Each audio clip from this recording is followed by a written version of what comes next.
Вопрос преемственности этикета и достижения культуры между разными поколениями – это вопрос сохранения самобытности и народа. Его традиции связаны с уважительным, чутким отношением к человеку, призваны играть огромную роль в духовно-нравственной жизни.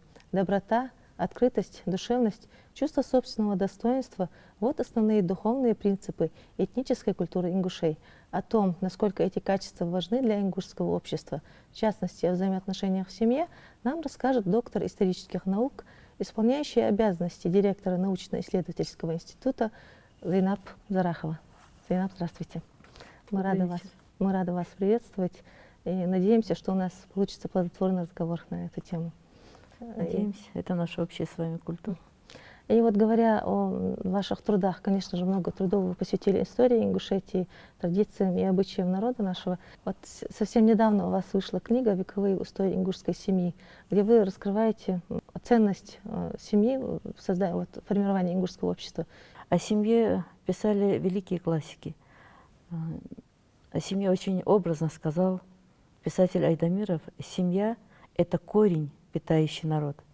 Именно в семье воспитываются люди, воспитываются личности, воспитываются на тех нравственных основах, на которых строит свои взаимоотношения общества. Ингушская семья имеет свою историю, имеет древние традиции, имеет давние традиции. Ингушские семьи в прошлом были очень большими, семьи были многодетными, но вот как положительный фактор нужно отметить патриархальный уклад ингушской семьи. Приятно отметить, что основные столпы ингушской семьи, они сохраняются в веках. Потому и книга, о которой вы сказали, называется «Вековые устои ингушской семьи». Всегда во все времена приветствовалось, когда семья была большой, когда эта большая семья имела очень крепкие нравственные устои, когда строились взаимоотношения на основе традиций, заложенных предками, и то, что было заложено издревле, и сами представители той или иной семьи и не знали, когда, заложено вообще сознанием народа, оно передавалось из поколения в поколение, и этот образ ингушской семьи, он сохранялся. Эти устои берегли народ в тяжелых условиях жизни и в горах, в условиях жизни и в депортации, и после возвращения. И сегодня приятно отметить, что семья в нашем своем понимании, как в прошлом говорили наши деды, так и сегодня, это круг родственников, большой круг родственников. Даже если существует отдельная молодая семья со своими детьми, но в сознании ингушей под этим понятием понимается круг родственников, который идет от одного корня. Это и дед, это и брат деда, это и все братья, которые произошли от одного корня. Когда мы говорим о семье, мы подразумеваем круг родственников. Все в этой большой семье находятся по отношению друг к другу в определенных таких обязанностях, нормах, которые они должны выполнять, правилах, которым они должны следовать. И всеми соблюдается беспрекословно институт старшинства, уважения, и это проявляется буквально и в жизни, и во время мероприятий, и что бы ни происходило в семье. Это безусловное главенство мужчины в доме, да? Вот у нас устоялось это. У нас это устоялось, вы говорите очень правильно. Мужчина во все времена являлся и является главой семьи. В очень давние времена мужчина, как и сегодня, впрочем, являлся защитником и семьи, и народа. И мы это сохранили сегодня в уважительном нашем отношении к мужчине как к защитнику. С понятием мужчина, главный мужчина в семье, мы ассоциируем авторитет семьи, ассоциируем следование строго традициям и обычаям, ассоциируем мужество. Мы знаем, что глава семьи должен быть во всем образцом.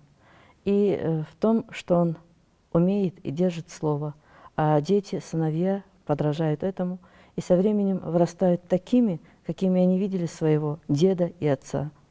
Главный мужчина в доме – это отец семейства, но мы с вами понимаем, что главный мужчина в доме, в семье – это дед Это старший брат деда, если он есть. Если вот на каком-то мероприятии, там, будь то свадьба или похороны, речь идет о главном человеке в этом дворе, то главным является самый старший в кругу родственников. И даже если самый старший очень преклонного возраста, старческого возраста, понимая, что он главный, те, кто непосредственно выполняет какие-то обязанности, организаторские, там, всякие, они советуются с главным мужчиной во дворе, самым старшим, с почетным, и только потом приводят какие-то там действия в исполнение. Мужчина, он является главным. Вот как говорил великий классик, мужчина – ум, женщина – душа. С понятием «глава дома» мы как бы понимаем голова дома и связываем с этим понятием все те главные устои, на которых должно строиться наше общество, а взаимоотношения в обществе формируются в семье. Вот те же старики, вот они сегодня и общественные деятели могут быть, но изначально он отец семейства, потом уже общественный деятель. Вот их влияние очень сильно, да, вот они и на семью влияют, соответственно, и на обстановку в семье, и на обстановку республики. Вот что вы можете сказать о том, что было и что сегодня наблюдается в этом плане? Вот. Да, вы правы, мы сегодня живем немного в ином мире, нежели когда формировались вот эти устои. Но независимо ни от чего, самая главная ответственность, которая ложится на главу семьи, это ответственность за нравственный образ членов своей семьи. Это то, что не снимается с него никогда. Это то, как он воспитывает своих детей, каким образом он передает через свой личный образ, через отношение к своим обязанностям, через отношение к традиционным устоям ингушского общества, через те же устои гостеприимства, через тоже участие в общественной жизни, через осуждение негативных явлений, которые не должны быть характерны ни в коем случае представителям не только там семьи, но и общества. То есть он формирует мысли, мировоззрение своих детей в правильном направлении. И если какие-то отступления происходят, то в первую очередь возникает вопрос, а кто отец этого семейства? Вот в ингушском языке есть такое понятие «даводско». Это говорят в том случае, когда дети допускают отступление от норм, когда показывают неправильное воспитание или вот как-то ведут себя неподобающим образом. К сожалению, иногда ведут себя независимо от того, что они понимают, что правильно или нет, но в первую очередь говорят, чей он сын. Ведь у нас прямо не спрашивают молодого человека или девушку, кто вы. У нас говорят, чей вы сын или чей вы будете. То есть ответственность ложится на отца, на его родных по линии отца, на дедушку, на линию, на фамилию. И вот этой ответственностью мы сильны. Вот этим мы отличаемся в своей культуре, что несем ответственность за свои проступки не только перед собой, перед семьей, но и перед широким кругом родственников и общества, перед которыми в ответе тот же отец. Мы говорим, что мужчина – глава семьи, а женщина – хранительница семейного очага. Вот что подразумевает это понятие? Вот, как мы сказали выше, мужчина – глава семьи, и авторитет семьи, родственного круга во многом мы связываем с главой, то есть головой, со старшим мужчиной. Но вот женщина-хранительница очага подразумевает под собой очень глубокий смысл. Если мы вот в былые времена это могли понимать буквально, как сохранение огня в очаге, потому как очень трудно добывался очаг, и сохранение очага являлось символическим понятием.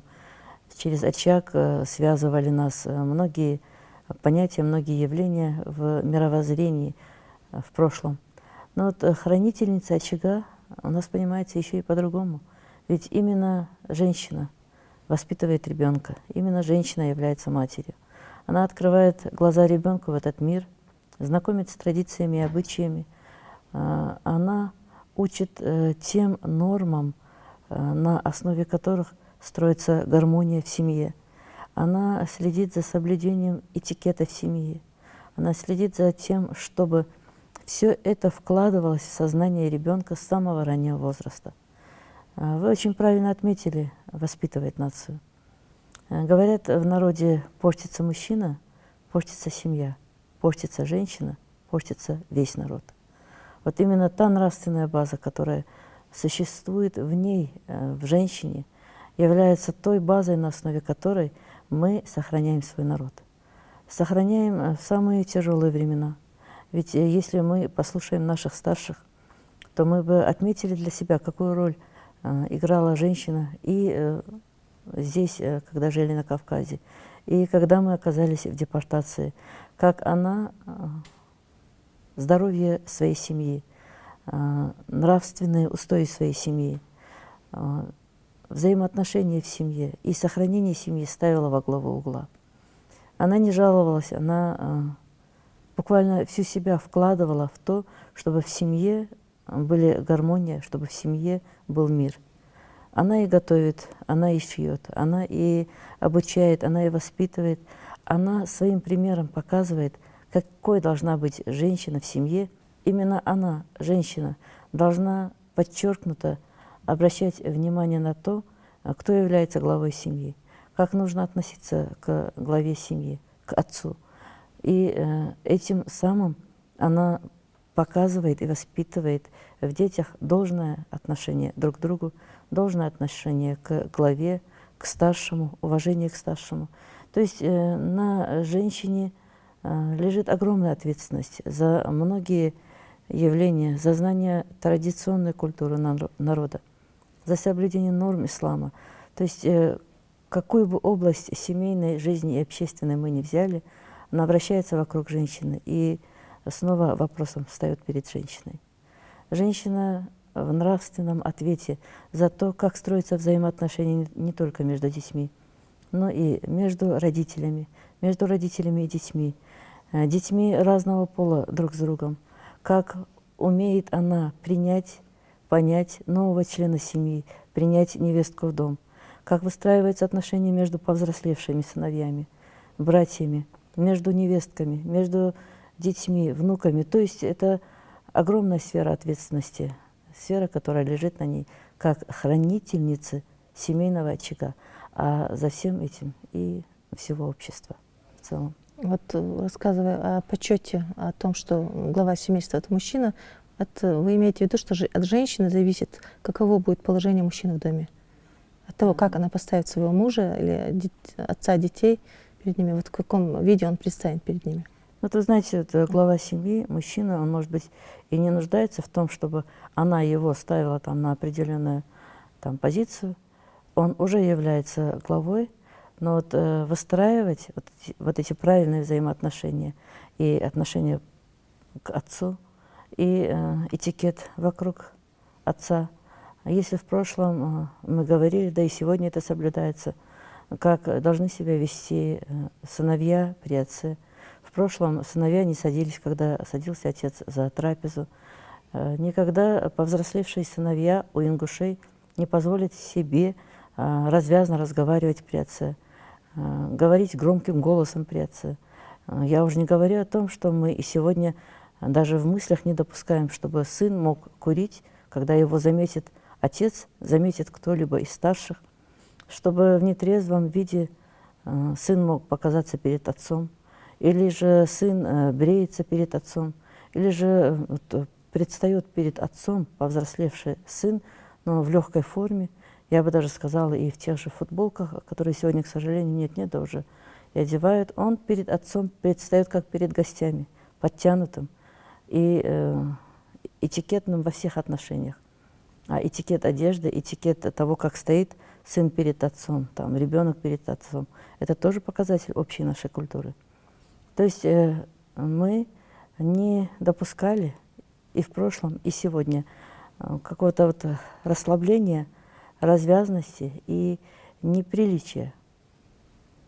Ты, если уважаешь себя как ингуш, если ты считаешь себя им до конца, ты должен следовать этим нормам и быть примером для других. Продолжая тему хранительницы очага, я бы хотела дать слово музыкантам.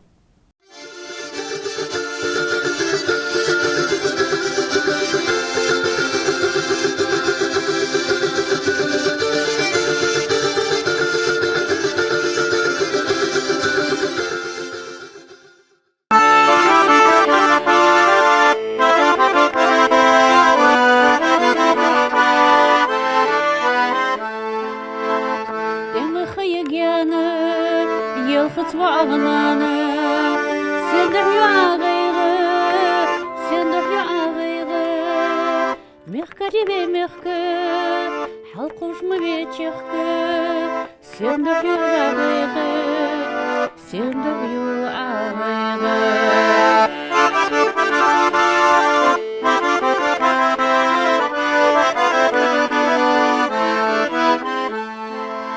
Езер бальгет хестер, берем вехестер, сендер ю агайге, сендер ю агайге. Хуна ехелилеш, ирызмы деделеш, сендер ю агайге, сендер ю агайге.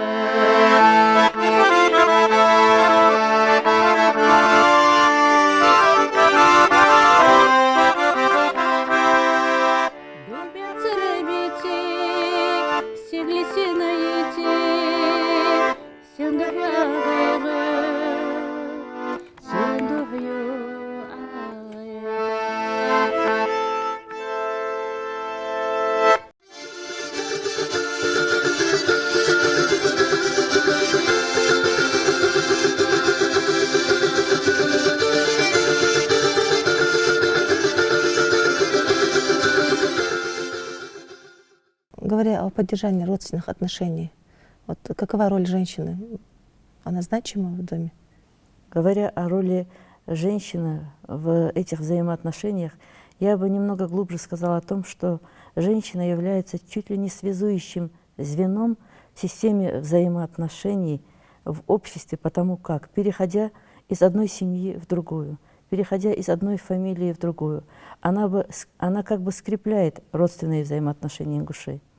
Мы не можем с вами родниться по линии отца и матери, по линии бабушки и дедушки до 7-го колена. В этом есть очень ценное ядро монолита ингушского общества, потому как скрепляются новые семьи, новые союзы. И именно потому, что эта женщина, этот человек перешел из одной семьи в другую, скрепляется новый союз, перед которым несет она ответ и несет она ответственность. Она будет сохранять честь своей семьи перед новой семьей.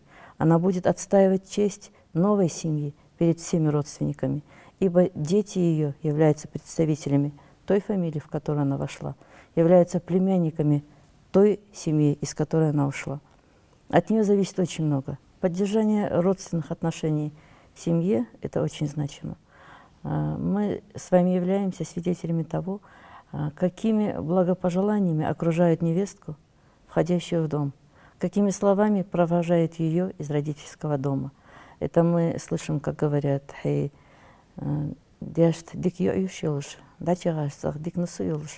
есть не забывай своих родных, умей считаться с ними, уважай круг новых родственников, умей вписаться в их круг. Навыки, приобретенные человеком в семье, они в любом случае выходят в общество. И насколько важно для ингушей общественное порицание, вот если человек не придерживается правил установленных? Общественное порицание имеет для нас очень весомое значение. Мы понимаем, что мнение общественности для нас является как бы пружиной чести. «Эсди форвиан, эсди сак», говорят у нас.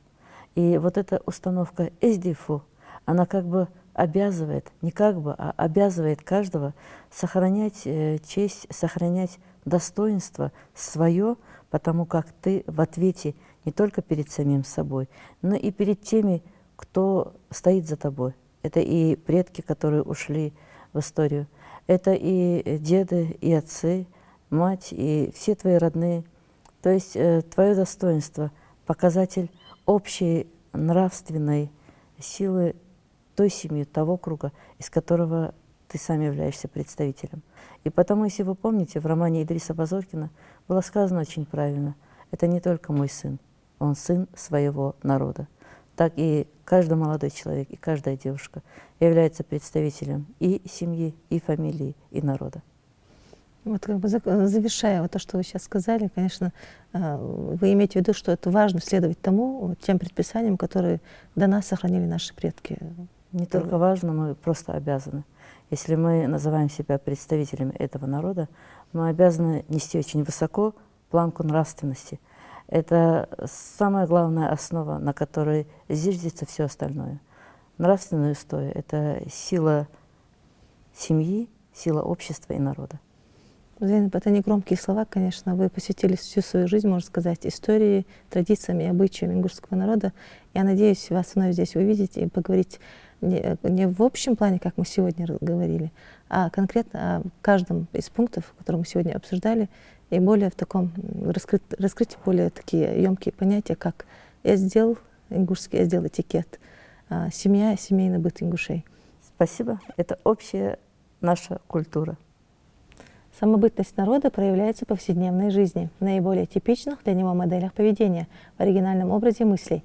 Национальная культура народа, подобно роднику, питает человека, обогащая его духовный мир. Дорогие телезрители, об оригинальном строении ингушской семьи и общества в целом мы говорили с доктором исторических наук, исполняющей обязанности директора научно-исследовательского института Зайнаб Зараховой. Мы благодарим вас за внимание. Всего доброго. До свидания.